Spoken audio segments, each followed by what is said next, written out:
Welcome to the Redhead Reveal podcast, where we reveal what it means to truly connect.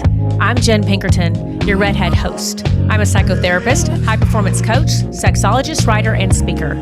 As a connection expert, I help people transform by exploring the root causes and beliefs and behaviors that hold them back. Let's talk about living a life where you thrive. Welcome today to the Redhead Reveal podcast. I've got an exciting guest today. I've got Joanne Kim, licensed marriage and family therapist from the San Francisco Bay Area. Joanne specializes in Enneagram informed therapy and brain spotting, and I have been super into learning more about Enneagram, and so I know a lot of my listeners are going to want to learn about this too and to figure out what you are. I did the experiment myself on the test to figure out what I am. It was really interesting. So this is exciting for me. And this is so aligned with your work. As I was reading up on you, I understand you work with big feelers and empaths and highly sensitive people, and you are so in touch and attuned with that. This makes total sense to me why you are such an expert in this study and in this field. So I'm excited about kind of getting deep with you on understanding the three Enneagram instincts, the self-preservation, the social, the sexual, and how they shape our relational patterns. As a relationship therapist and a sex therapist, this is my jam. This is where I exist, and I love to understand if this is information that would help my clients and my audience and my listeners. So let's kind of dive in. I'm excited about this. Yeah, I'm glad to be here. This is a really important topic because it shows up in all kinds of different ways in the work that I do with people. And I think if anything, it helps us to also better understand ourselves. So really excited to be sharing with you. Yeah, self-exploration. I love it. I want everyone to be on this journey of self-exploration. Before we kind of dive into those Enneagrams, I want to ask, a little bit about your personal journey. What got you here? What drew you to this work? Well, I've kind of dabbled in all of the different arenas. People wouldn't be able to guess just by looking at me and my socials and all that I actually started this journey long ago in mechanical engineering and ended up in political science and then Asian studies as a Japanese major, being an ethnically Korean person. And then did a stint in being a pastor for a couple of years. And then I found myself in therapy land. So who's to say whether or not this is going to be something that I'll do for the rest of my life? I am always open to evolving and seeing where the winds take me. But I love that freedom you have to do that, and that you've been able to figure out a lot of different things that you enjoy doing. I like the idea that our life is never about these permanent decisions, that we have the flexibility to grow and learn and reflect and try something new. I covet that sense of adventure, often. Yeah. So I think that's great. Yeah. So even though on paper I've been kind of all over the place, there is still a common thread that ties throughout all of them. And it's about building bridges between ourselves and someone that we have a hard time understanding. So a lot of it is that our own lack of self-awareness can create a lot of obstacles in us getting to understand other people because we do a lot of projecting. Because we're trying to make sense of life and of the other person according to what makes sense to us, not knowing there are whole different other paradigms that are just as valid, that make sense to the other person, but it seems like a foreign language to us. And that is such a gap that we see in couples and in people when we talk about relationally.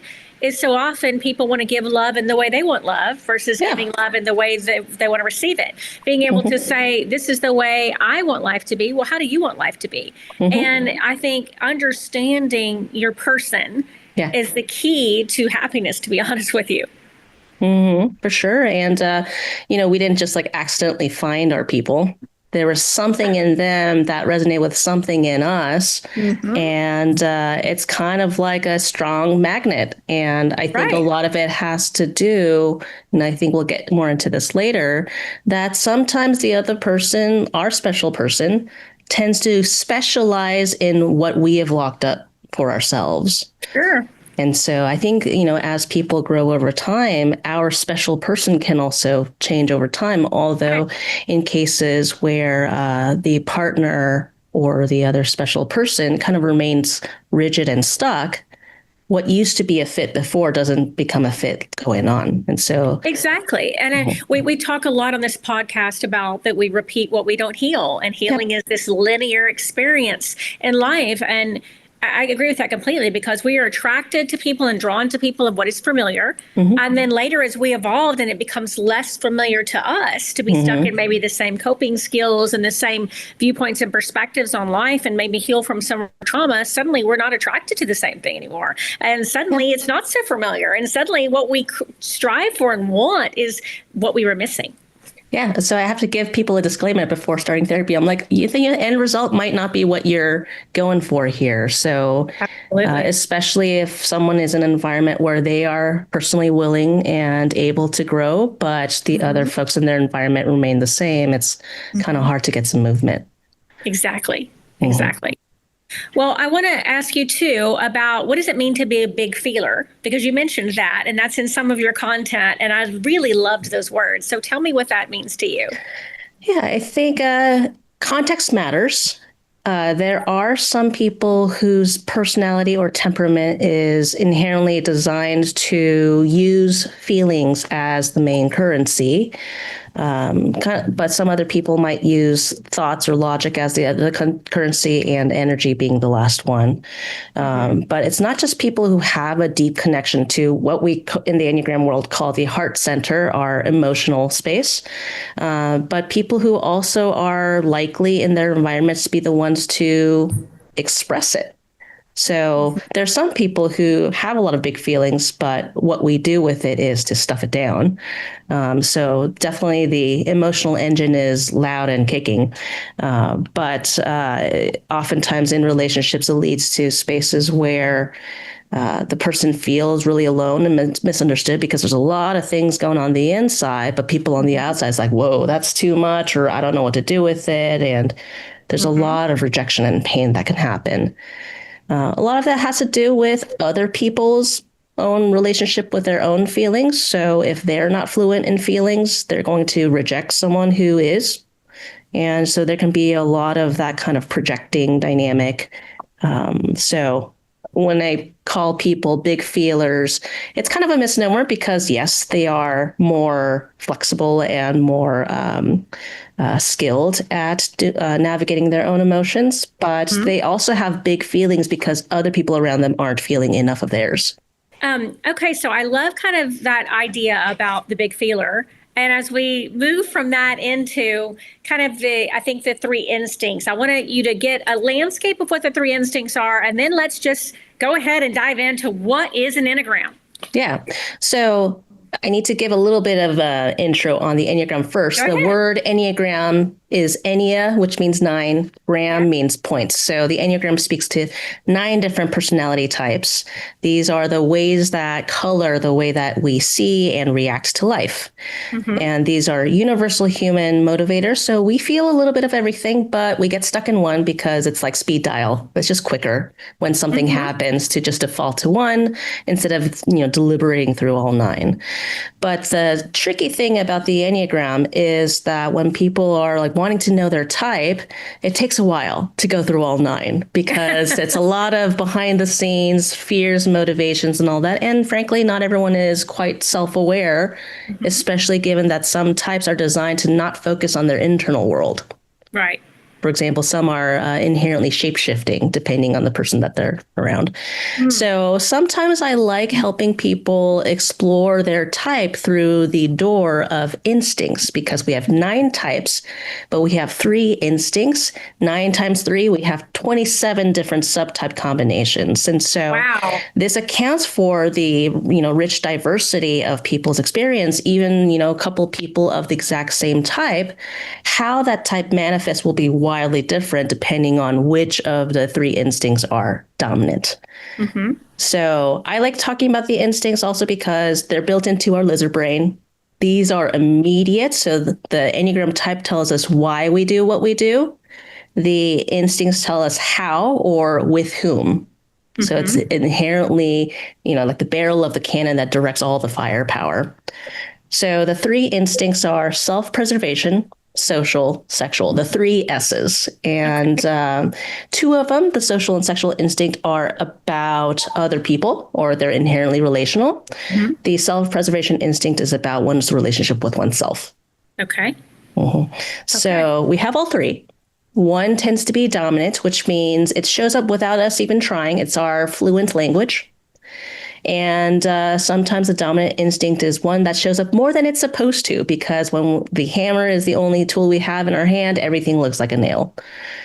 On the other hand, there is... Wait, I love that. Hold on. Say that again. That was so good, Joanne. The dominant instinct is one that shows up more than it's supposed to. Okay. Because when we only have one tool in our hand, we see the world through what that tool can do.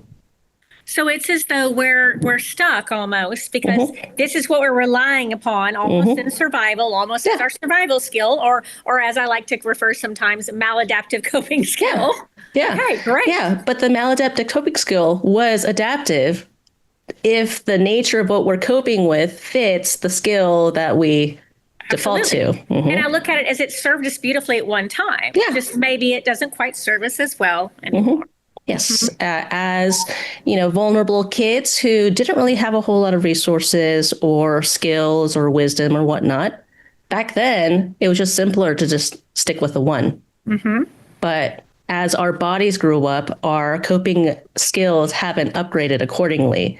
And so, later in life, mid-20s and on, when people start reaching out for therapy, it's when people realize, oh, wait, things aren't working the way that I thought they would. I had all this excitement and confidence when I, listened to the graduation speech that we were going to conquer the world. And a couple of years in, I'm like, why aren't things working out? Wait, this did not work out like I thought it was going to be. Life was supposed to look a little different than what it is. And when we're stressed, we double down on our coping skills. So we try even harder to make things work, only to find out that the very hammer is starting to break things. So very, very insightful there. There's a dominant instinct. And then there's also something called the repressed instinct. It's the instinct that we feel is bad, partially because it's too scary or too unfamiliar, uncomfortable, whatever. So we shove it into the closet. And the repressed instinct is the one that actually doesn't show up as often as it's supposed to, meaning the situations and the challenges that we find ourselves in, sometimes that repressed instinct is the missing key. But because we shoved it into the closet and crammed it all in, we feel more held hostage. But it's kind of our own doing. Okay. So we have the dominant instinct, the one that shows up more than it's supposed to. Then we have the repressed instinct, the one that doesn't show up as often as it should. Okay. And this creates the instinct sequence. So, if you take the three instincts and, do the whole, math class permutations and all that, you get 6 different combinations. Okay. Right? So there are 9 types, 27 subtypes, but 54 different combinations. We don't have to get into all of that, but why this matters is that it explains how we tend to default so quickly to our own reactions the way we do, and how some people feel like aliens, especially when they have an instinct sequence that's the opposite of ours. That makes so much sense. It's kind of like a light bulb goes off when you think about this new way to look at people. Yes. So there's already challenges when somebody's dominant instinct is someone else's repressed instinct. Okay. Because then there's kind of extra judgment and shaming that goes on. But all the more so if it's an exact opposite. So I myself am self-preservation dominant, social second, sexual instinct last, which means anything that pertains to the self-pres instinct, I'm really good at. It doesn't take much effort. So anything that is more mechanical, and I'll go into detail what each of the 3 are. I'm very good at planning, preparing, thinking ahead of time, reflecting on the past. I'm very mechanical, hence mechanical engineering. Obvious fit. The part that I have, it's a learned skill, an acquired taste, is the repressed sexual instinct, it includes sex, but it's not really about sex. It's really about the vitality and the vivaciousness of life. Almost like passion, right? Yes, absolutely. Yeah. Yes. Right. So you take someone who's self-pressed first, very armored, very guarded, very prepared, who also has locked up the zest for life. You get someone who's overly rigid, regardless of the Y, the Enneagram type. And then my bestie, who has the opposite instinct sequence. She is sexual dominant, social second, self-pres last. So because we're opposite, and there's a reason why opposites attract. Earlier I mentioned is because people tend to project, Right. But sometimes it's because we use the other person to fill a need so that we don't have to ourselves. It's the beautiful counterbalance, right? It's the yin and yang, the counterbalance that they're going to fill what I can't fill. Right, right. And so the two of us together, we were like stuck, peas in a pod. We would basically conquer our domains, our communities, because I'm like the ninja behind the scenes. I'm the moon, the yin, and then she's the yang coming with all the zest and energy and fire. And we kind of, divide and conquer in a lot of ways. And sometimes we helped each other grow in our respective blind spots. So what Enneagram number are you versus her? Yeah, I'm type 4. She is type 2, and the motivations. I mean, there's a whole lot of theory behind this. I get it. Way more than we can cover in a single podcast episode. Sure. But just the brief, the snippet of it is type 4. A lot of the motivation is wanting to be distinct, special, different, unique. All that, wanting to be seen as an authentic individual, whereas with her setup, type 2 is about wanting to be loved, wanted, pursued, admired, things like that. So both of us. So can two people have the same Enneagram number, but have the different ranking of your instincts? Yes, absolutely. Okay. So, so I happen to be type 4, but because my sequence is self-pres, social, sexual, I am going to still have the same reasons why I do what I do as someone else who has sexual, social, self-pres last. But how we show up is wildly different. And so all the 9 types have 3 versions, the subtypes. One of the 3, the instinct and the type, the motivation, sometimes goes in opposite directions. So each of the 9 types have what's called a counter type. It's the version of the type that doesn't look how it's usually described in Enneagram literature. Okay. And those people usually have the hardest time locating what their type is. Like no one will be able to guess that I'm a 4 just by looking at me from the outside, because my self-pres instinct is in a lot of ways antithetical to how type 4 works. Right. So it's basically almost like a push-pull. Yes. Yeah. Going on. Okay. Yeah. So all the counter types have more of that ambivalent push-pull dynamic. Okay. Whereas for my bestie, as a sexual 2, her instinct and her type align more easily together. So it's very clear that she's a 2. And sometimes it's helpful because there's a lot more clarity in terms of her doing her own personal work in ways that sometimes I'm not really sure what my next steps are.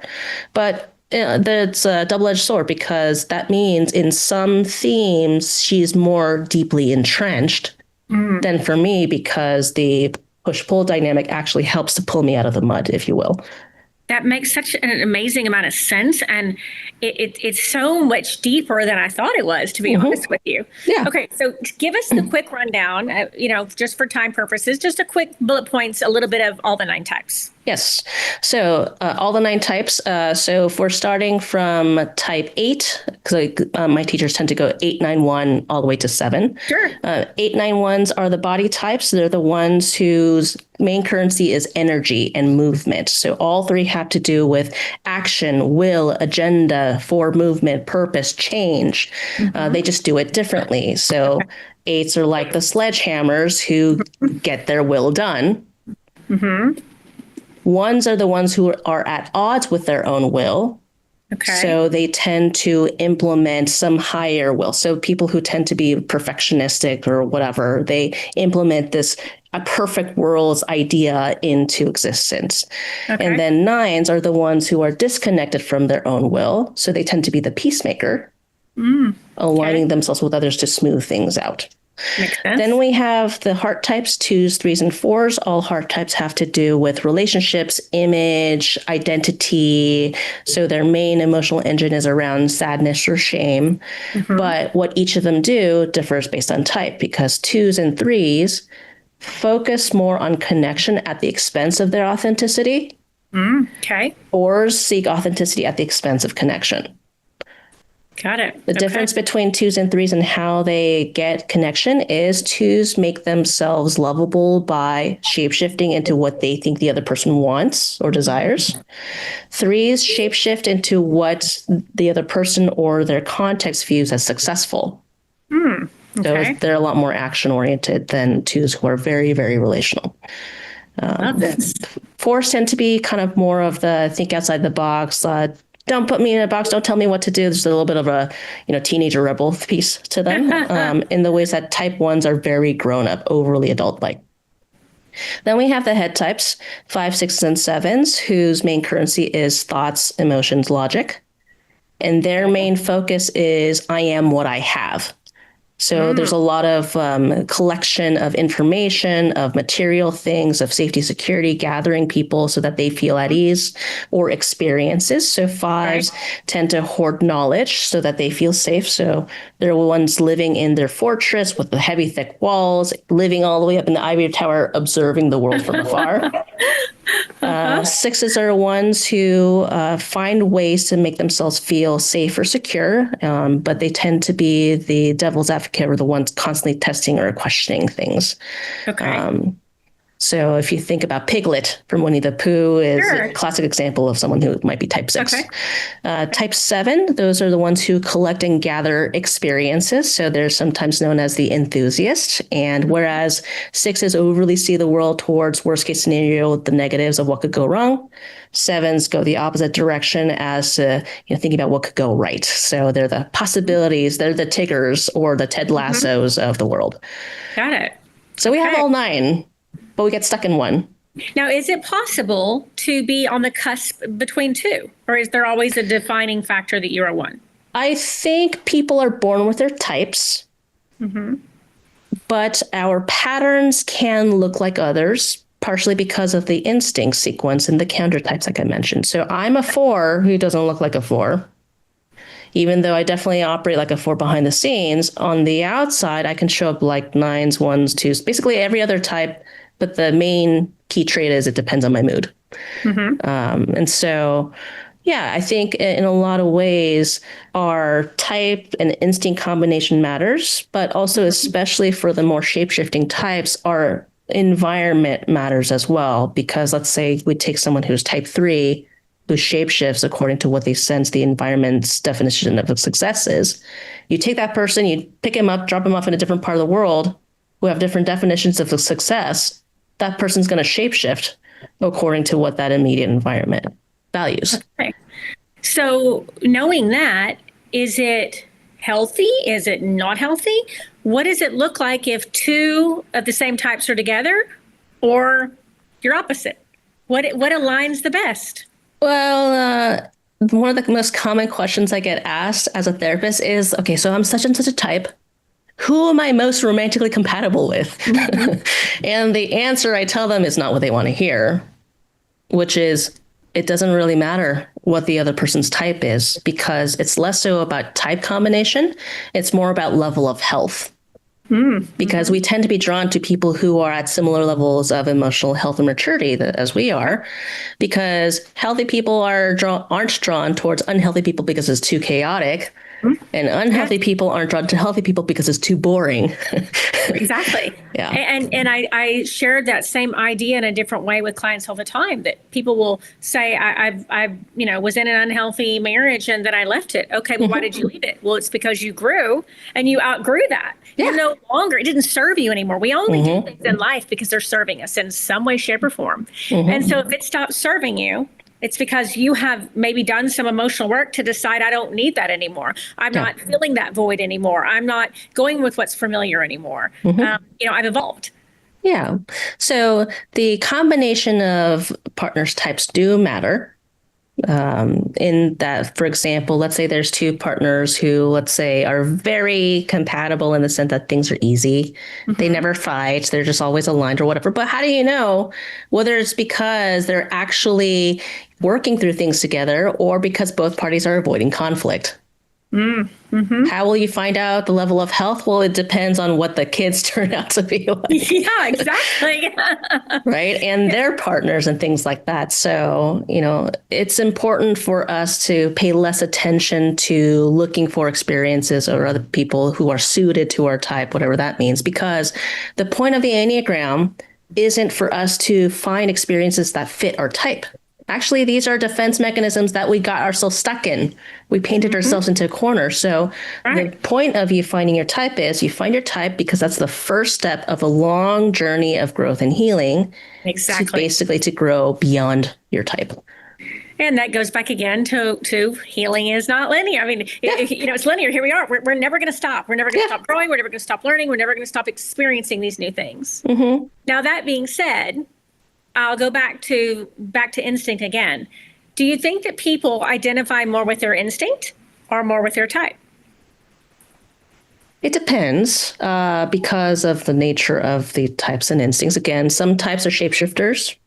And the difference between the three instinct is that some of their areas of focus happen to mimic some of the types as well. So, for example, the self-preservation instinct, which is about how am I doing? How can I feel prepared and ready and steady and safe and secure? A lot of that has to do with being a control junkie. We hate surprises, even if it's good surprises, because we haven't had time to prepare for it. And so that mimics some types like type 1, type 3, type 5. Those are the competency types. Or maybe type 6, because those are the worst case scenario people. Right? I wouldn't have thought that. Okay, that tracks for me. All right, so that's a kind of good descriptor of the preservation part. Yes. Give me a good descriptor of the social and the sexual. You mentioned sexual was this passion and energy. Yes.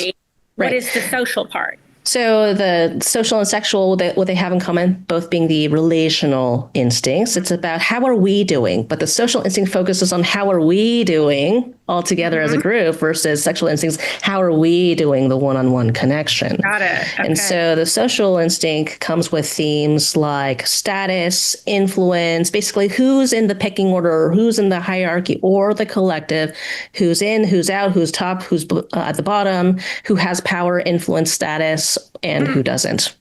So what louder are themes of exclusivity or ostracization or exile type of themes. Or sometimes it's how can I best occupy whatever role this whole group needs. So there's kind of more of a shape-shifting element inherently built into social instinct. Right. I hear a lot of accommodation in that. Yes. A lot of how can I adjust and acclimate. Yes.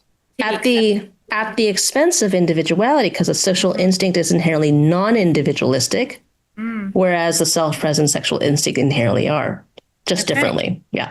I like the that. sexual. Say that one more time, Joanne, because I think that's important. The social instinct is the one that's the most inherently non-individualistic. It's collectivistic. And so it's different from the self-present and the sexual instincts because both of those other two focus on self. Yeah, about ourselves. Okay, got it. The sexual instinct, again, it's about dynamism and energy, zest for life, things like that. So there's a lot of bias towards and against the sexual instinct in certain domains, like in the arts and media. We love people who are sexual dominant because it's more fun, it's more wild and zesty. But when it comes to professional contexts, those who are sexual dominant also tend to have a harder time because the nature of the instinct is to be more spontaneous, wild, unpredictable, pushing against boundaries, things like that. So the sexual instinct is focused on like, how can I find and secure my special person or my mate? Right, so that I'm okay. But with what comes with the territory are things like territorialism or rivalry, competition, things like that. So it's a common dynamic when two people are interacting with each other, and let's say one or both of them are sexual dominant. They tend to have a really good time, but as soon as a third party enters into the picture, now it becomes a group. Yeah. And so now we're off. Now Mhm. it's shifted. Everything's changed. Right. And so the kind of relationship dynamic that happens for sexual dominant folks in a group is triangulation. Okay. So, for example, you have parents who are really good at connecting with each other, but as soon as they have a kid, everything shifts and they don't quite know how to adjust accordingly. Yeah. Because when one parent is connecting with a kid, the other parent feels like they're rejected They're or left chosen out. over. Right. And so a lot Yeah. of that shows up across different relationships. That's so interesting. Okay, so I think that there's a name maybe associated with each type, right? There was, I think I read the charmer or the achiever. Can you Yeah. go through what those names are for us too? Yeah, I use different terms than what Okay. you might find in general Enneagram literature. So for type 8, I named them as the challenger or the changer. Okay. Type 9, I use harmonizer. Type 1, the improver. Type 2, befriender. Type 3, the performer. Type 4, the individualist. Type 5, the observer. Type 6, the questioner. Type 7, the enthusiast. Okay. Okay. Interesting. So what if someone does two different tests from two different places and they get two different answers? Well, part of that accounts for, does the test creator know about subtypes? Okay. Because just in a nutshell, the Enneagram has technically been around for thousands of years. However, it's been passed down mainly through oral tradition because teachers, knowing the potential of this framework, warned their students, don't ever write this down because we don't know how people will actually use it. I don't know if people have the emotional maturity to handle it. And probably most people don't. And so, Berkeley students did it, Berkeley students do. They defied the orders of their teachers and they wrote it down. So the Enneagram, as we know it in the English-speaking world, is the iteration of the Enneagram that was made known since the 70s and on.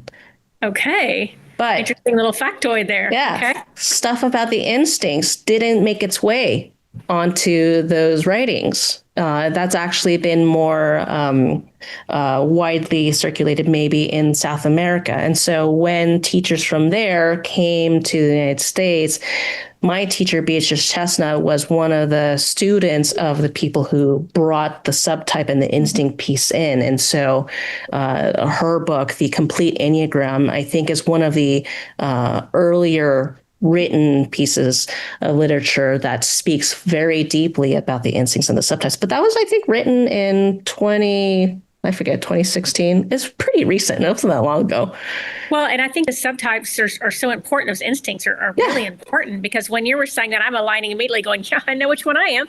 I think that's very, very telling. So if someone wants to take their test, which I know people are going to after hearing this podcast, where do you recommend? What is the place that you think is going to be the right place for them to go and take their Enneagram test?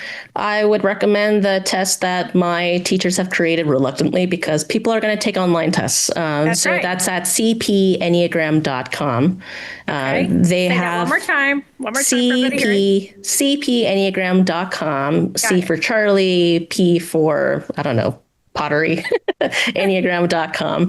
And they have a 20-page or so report that describes the type as well as the instincts and how the combination shows up, including growth steps and things like that. So highly recommend it.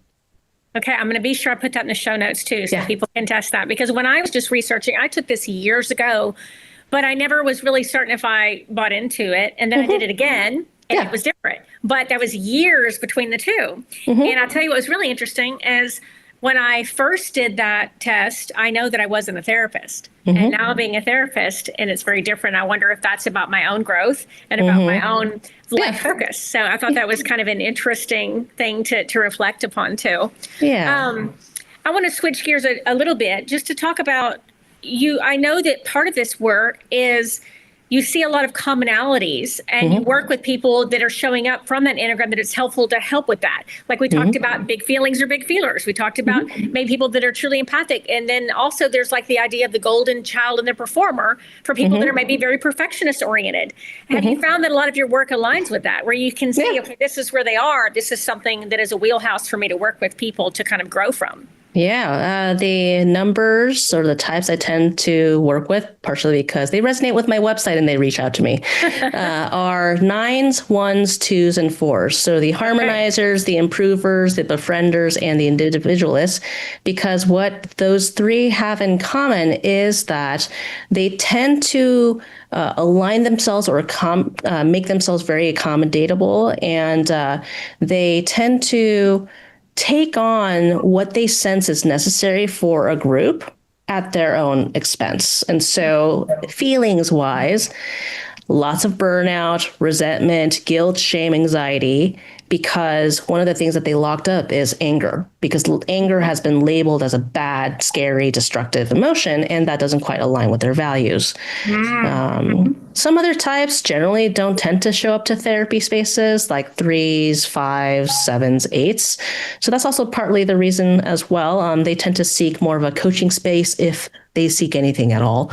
I think that's the key point. If they seek anything at all. If you look at the Enneagram symbol, it's a circle with 9 different points and a bunch of lines that cross in between. And nines to fours are form the right side, and then there's like the left side of the Enneagram. The right side types, so nines, ones, twos, threes, fours, are known as the pro-social types.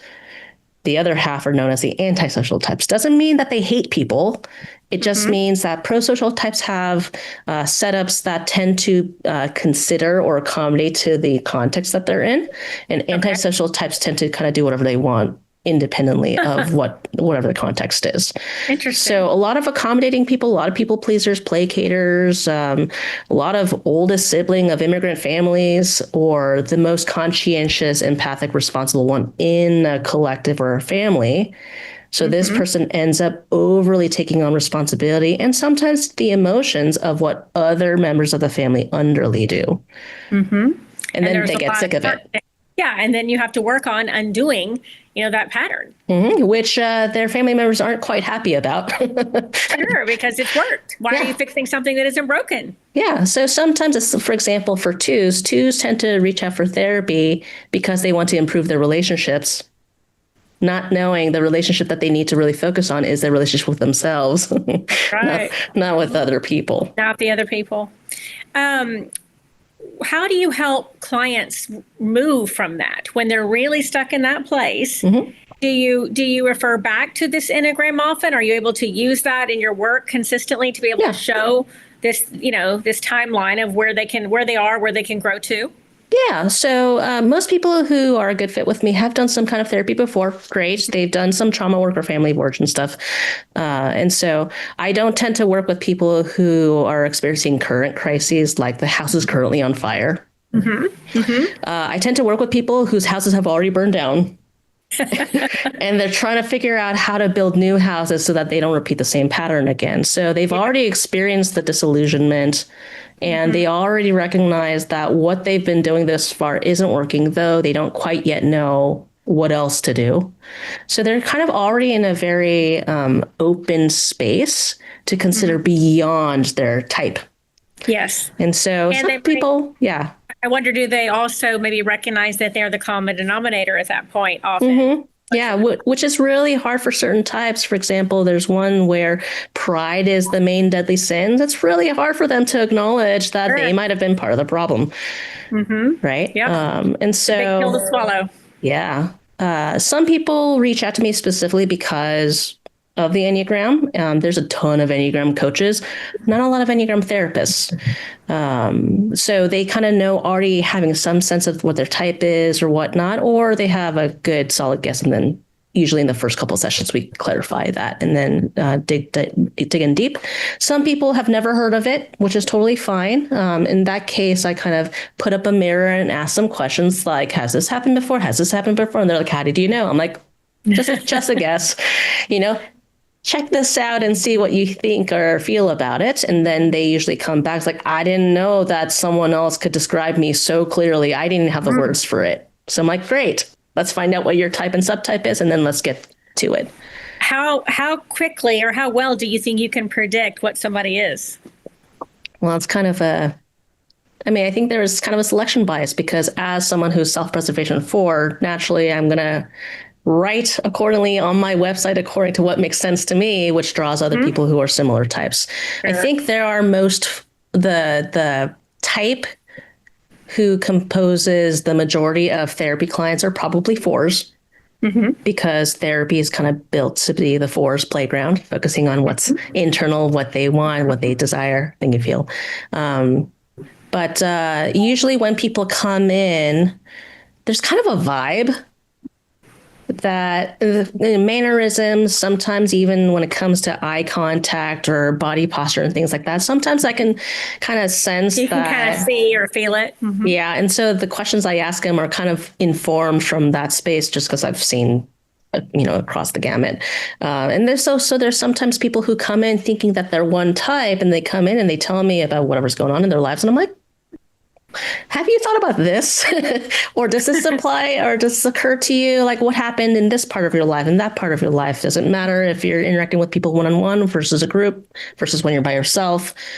So some clarifying questions. And I think a good chunk of the time we find out that it's not that they mistype themselves because they don't know themselves well enough. It's just that the framework that they initially came across the Enneagram with was limited.